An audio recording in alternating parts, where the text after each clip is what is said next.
सबको सलाम, आ गई मैं। घर में खुशामदीद मैरी। बहुत शुक्रिया अब्दुल्ला साहब। खुशामदीद मैरी। दुआ और मेरे दरमियान जो हुआ वो तुम्हें मुतासिर नहीं करेगा, फिक्र करने की जरूरत नहीं। उरूज, ये मामला इतना बड़ा है कि तुम और दुआ के दरमियान महदूद नहीं रह सकता, और इस मामले के साथ मैं पुरसुकून नहीं रह सकती। और मैं यहाँ आई हूँ तो इसकी वजह सिर्फ और सिर्फ एलिफ है। मैं उसे अकेला नहीं छोड़ सकती क्योंकि ये सूरत हाल खतरनाक है। बिस्मिल्लाह, तुम तो आते ही शुरू हो गई। मरियम बेगम, क्या इससे पहले कुछ और नहीं कहना था तुम्हें? क्या कहना था? अम्मी जान आपको माफी मांगनी थी ना? बिल्कुल नहीं, मैं नहीं चाहती, क्योंकि मुझे जबरदस्ती या दिल से ना मांगी गई माफी नहीं चाहिए। मैं एलिफ के लिए आई हूँ और किसी चीज की मुझे कोई परवाह नहीं। नहीं, जरूरी है। हम लोग सुन रहे हैं मरियम बेगम।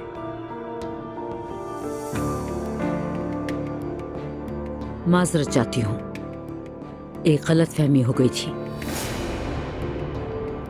मैं तुमसे बात कर रही थी, तुम सुने बगैर उठकर चली गई। हाँ, मैं फौरन चली गई। फिर क्या हुआ? क्या मैं चोर बन गई? अस्तगफिरुल्लाह। खैर छोड़े, कोई मसला नहीं। अस्सलाम वालेकुम। असलान, तुम कहाँ थे? मैं इंतजार कर रही थी। वाकई में? और क्यों इंतजार कर रही थी तुम मेरा? फोन भी किया था, तुमने उठाया ही नहीं। मुझे तुम्हारी फिक्र हो रही थी। बेटा, तुम ठीक तो हो ना? हाँ, मैं ठीक हूँ, मैं बिल्कुल ठीक हूँ। और आज शाम मैंने कुछ बहुत अच्छा सोचा है। या अल्लाह, तो असलान तुमने क्या सोचा है फिर? तो जो आखिरी वाकया पेश आया है, उरूज ने अपना बच्चा खो दिया है, इस बारे में तो आप लोग जानते ही होंगे। हम दोनों एक ही तकिए पर सो रहे थे, ये भी पता है। और फिर जितने लोग घर में मौजूद हैं, अम्मी और पापा, खास आप लोग, सब उरूज की धमकियों की वजह से खामोश थे। लेकिन अब असलियत सामने लाने का वक्त है। असलान, तुम ये क्या कह रहे हो? ये तो तुम अच्छी तरह जानती हो उरूज। बताओ, बच्चा कब जाया हुआ था?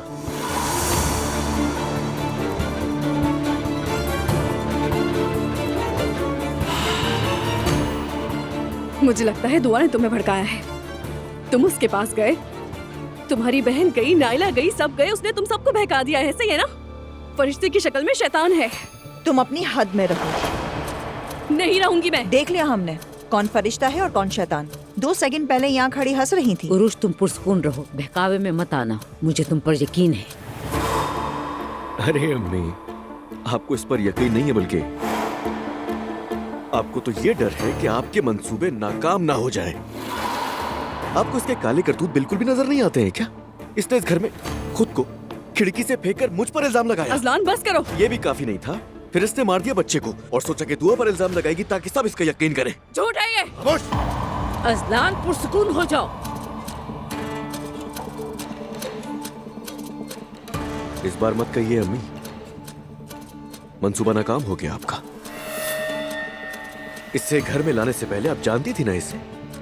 आप जानती थी कि ये पागल है, इसका दिमाग का मसला है, लेकिन फिर भी सब नजरअंदाज किया आपने। फिर से मैं ही कसूरवार बन गई। मैं यहां सबके सामने फिर कह देता हूं, सुन ले।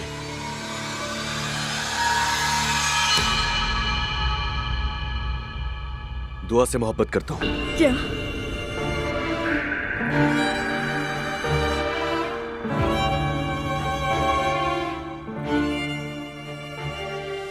और मैं इस औरत के साथ इस घर में 1 मिनट भी नहीं रहूंगा। जिसे मरना है मर जाए।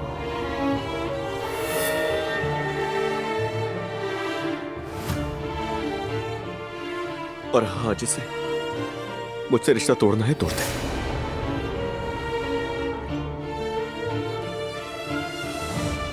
बस मुझे यही कहना था। असलान, रुक जाओ प्लीज।